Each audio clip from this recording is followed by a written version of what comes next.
तो अगर हम रेगुलेटेड सेक्टर्स की बात करें, लाइक टेलीकॉम, एनर्जी, ट्रांसपोर्ट, इन सेक्टर्स में हमको एक नई चीज देखने को मिल रही है, that is public private partnership.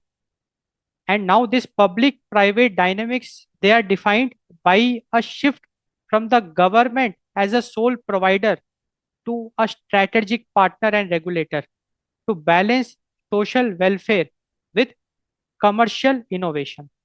अभी तक क्या होता था? अभी तक पब्लिक सेक्टर यूनिट्स हुआ करती थी जहां पे कि गवर्नमेंट पूरा ओनर हुआ करता था पीएसयूज का.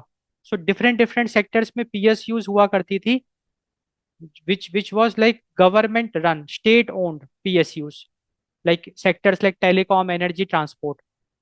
अब सरकार ने एक नया मॉडल पे सरकार काम कर रही है, that is the public private partnership, जिसमें सरकार is not the owner is a private player, like all the big big private players in telecom sector, energy sector, transport sector. अब सरकार उनके साथ हाथ मिला रही है और सरकार एक तरीके से पार्टनर बन रही है. तो सरकार खुद अपनी यूनिट्स नहीं चला रही, रैदर कंपनी प्राइवेट कंपनी के साथ हाथ मिला रही है, जहाँ पे कि सरकार का रोल है strategic partner and regulator. And the idea is to balance social welfare with commercial innovation. So that is the public private dynamics in regulated sectors. So rather than government being a sole provider, now there is a shift we can see, wherein the government is now a strategic partner and regulator with the private companies, and the goal is social welfare with commercial innovation. So balancing the social welfare with commercial innovation. अब अगर हम core pillars की बात करें of the public private dynamics, so now the government is acting like a rule maker, wherein the public sector sets the legal frameworks and safety standards through bodies like Telecom Regulatory Authority of India, CB in finance, to ensure fair competition and protect consumer interest.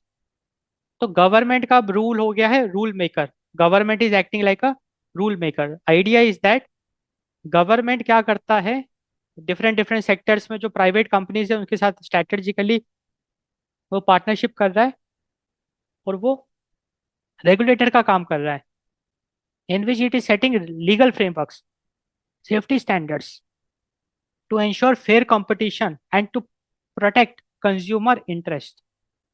So government is playing the role of rule maker, and private sector, it is playing the role of efficiency engine. So जो private firms हैं, they will be driving the innovation. They will be providing capital intensive tech like 5G, 6G. They will optimize service delivery to maximize subscriber bases and revenue. तो जो सारा operations है, innovation है, funding है, capital है, वो private sector का लगेगा. तो प्राइवेट सेक्टर एक तरीके का एफिशिएंसी इंजन का काम करेगा, जहाँ पे कि it will be driving the innovation, it will be providing capital intensive technology, it will be optimising service delivery to maximise subscriber basis and revenue. तो कुल मिला के हम शेयर्ड इंफ्रास्ट्रक्चर की बात कर रहे हैं, जहाँ पे कि गवर्नमेंट एंड प्राइवेट सेक्टर वो मिलके ऑपरेट कर रहे हैं. तो अगर हम मॉडल्स लाइक भारत नेट की बात करें, तो गवर्नमेंट का रोल है funding and right of way. Private partners, they build and maintain networks, and it will ensure the last mile connectivity is achieved, the goal is achieved in the rural areas.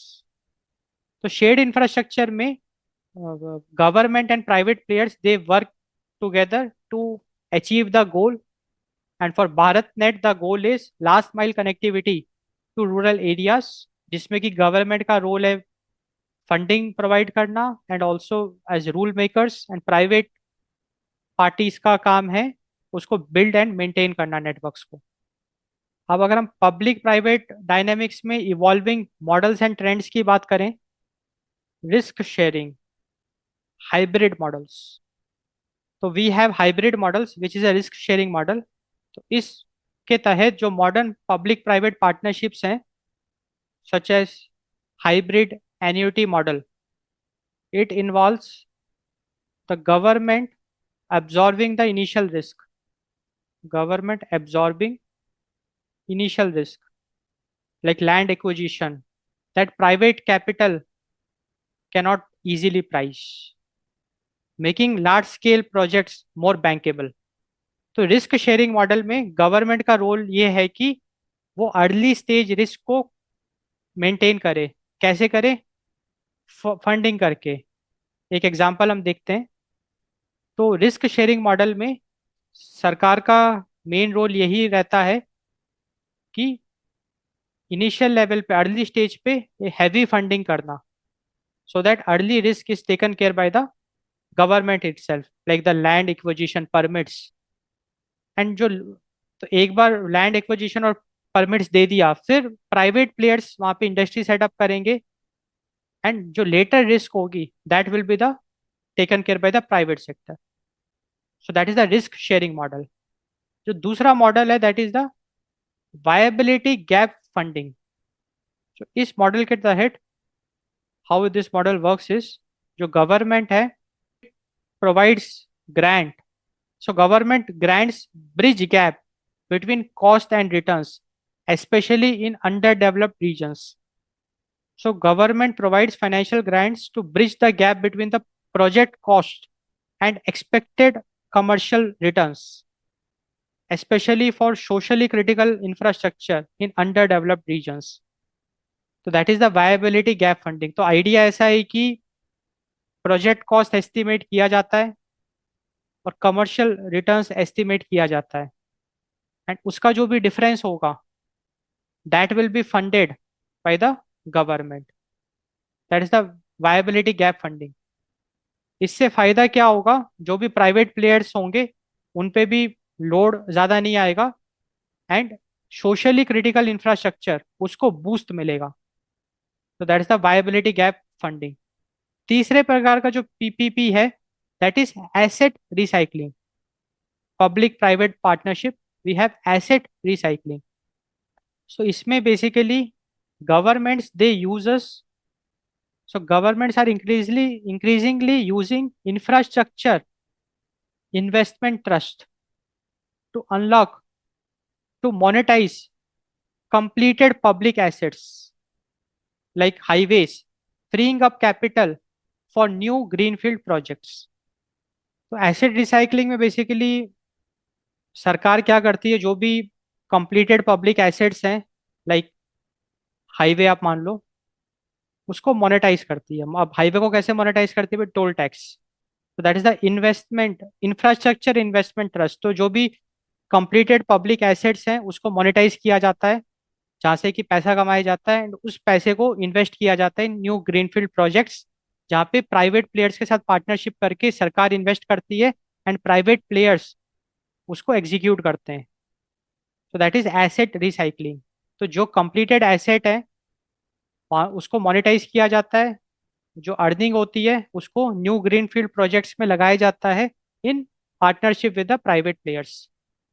तो ये हमने तीन evolving models देखे of public private partnership. Risk sharing model, जहाँ पे कि early risk is been taken care by the government, government will fund in the form of land acquisition permits, and later the private players they will be setting up their industry, or they will be executing the plan, and they will be taking care of the risk, the later risk। We have viability gap funding, जहाँ पे project cost and commercial returns को estimate किया जाता है, and the difference is the VGF grant which is taken care by the government। and we have asset recycling, जहाँ पे completed public asset को monetize किया जाता है, जो कमाई आती है उसको प्राइवेट प्लेयर्स के साथ मिलके न्यू ग्रीन फील्ड प्रोजेक्ट्स को एग्जीक्यूट करने में लगाया जाता है। तो हमने तो अभी काफ़ी अच्छी अच्छी चीज़ें डिस्कस करी of public private partnerships, but there can be challenges also and वो अब हम डिस्कस करेंगे, what are the key challenges in the dynamics, and that is very important. तो सबसे पहला चैलेंज है conflict of interest.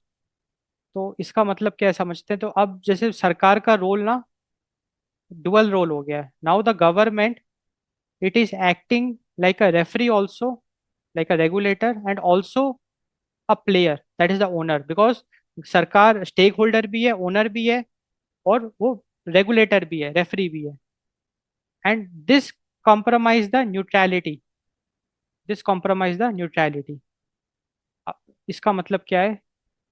Neutrality of policy decisions regarding spectrum pricing, licensing और competition rules. देखो बात ऐसी है कि अगर सरकार खुद प्राइवेट प्लेयर्स के साथ पार्टनरशिप कर रही है तो जो पॉलिसी डिसीजंस है वो बायस्ड हो सकते हैं। क्योंकि सरकार, एक हाइपोथेटिकल सिचुएशन यहाँ पे ये क्रिएट हो सकती है कि सरकार जिस कंपनी के साथ वो टाई अप कर रखी है, पार्टनरशिप कर रखी है, उसको ज्यादा फायदा पहुंचाना चाहेगी। तो जो पॉलिसी डिसीजंस होंगे regarding the spectrum pricing, licensing, it will B favoured towards that. और ये चीज हमको देखने को भी मिल रही है। लाइक अभी अदानी की अगर हम बात करें या जियो की बात करें, अंबानी की, तो ये आरोप लगाया जाता है कि जो गवर्नमेंट की पॉलिसीज होती है वो उनको फेवर ज्यादा करती है, लाइक अदानी या Ambani. So that is the compromise neutrality of policy decisions. ये एक रिस्क है, it is a conflict of interest. ये एक इंपॉर्टेंट पॉइंट है। दूसरा है preferential treatment. So there is a risk that the government might tailor regulations to favor its own firm to protect its investment। कोई similar तरीके की बात है ये।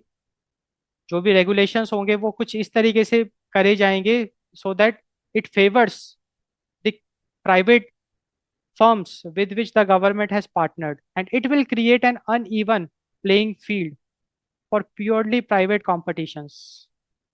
अगर हम ऑपरेशनल इनएफिशिएंसी की बात करें, because of the public private partnership we have bureaucratic hurdles। देखो public ownership offer introduces red tape and slower decision making processes which can hinder a firm's ability to respond to rapid technological shifts like 5G और AI rollouts। तो देखो बात ऐसी है कि अगर private players सरकार के साथ पार्टनरशिप करते हैं तो उनको एक अपना वो फ्रीडम खो देंगे। क्योंकि भाई सरकार भी अब इंटरफेयर करेगी, सरकार भी ओनर है। तो it will introduce red tape, it will slow down decisions.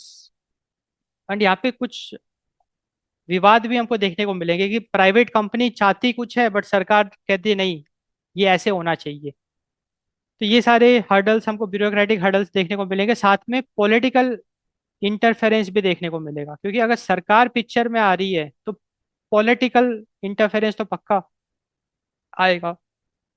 So we will see political interference in management decisions like hiring, procurement, pricing। So these management decisions will be influenced by political goals rather than purely commercial or shareholder values, which can be very bad for the private players. क्योंकि private players का तो एक ही उद्देश्य है भाई, profits को maximise करना, profits को ऑप्टिमाइज करना। बिकॉज ऑफ पॉलिटिकल इंटरफेरेंस अब उनको मजबूरी में कुछ हायरिंग डिसीजंस लेने पड़ेंगे, प्रोक्योरमेंट डिसीजंस लेने पड़ेंगे, प्राइसिंग डिसीजंस लेने पड़ेंगे जो वो नहीं चाहते हैं। We can also see the market distortion deterring private investment। When a sector is dominated by a state supported firm like public private partnership, private investors may perceive higher risk of crowding out, leading to reduced foreign direct investment and lower overall innovation. तो जब भी public private partnerships होती है sectors में, तो ये देखा जाता है कि जो फॉरेन डायरेक्ट इन्वेस्टमेंट है वो रिड्यूस हो जाता है। लाइक इन्वेस्टर्स हैं, प्राइवेट इन्वेस्टर्स, वो ऐसी कंपनीज में इन्वेस्ट नहीं करना चाहते हैं जिसमें कि सरकार भी जुड़ी हुई है, पार्टनर है। एंड यहाँ पे हमको प्राइसिंग प्रेशर भी देखने को मिलता है। क्योंकि देखो सरकार ये चाहती है कि जो भी सर्विसेज है वो अफोर्डेबल प्राइसेस में दिया जाए, बट प्राइवेट प्लेयर्स का गोल रहता है कि मार्जिन्स को मैक्सिमाइज करना। So a government-backed firm might keep tariffs artificially low for social or political reasons, making it difficult for the broader industry to maintain healthy profit margins or reinvest in infrastructure. Governance strategic drift, promoter apathy. तो देखो, major private promoters like Vodafone Group or Aditya Birla Group, they may reduce their commitment or capital infusion if they feel they no longer have strategic control, leading to a zombie firm that survives but does not grow.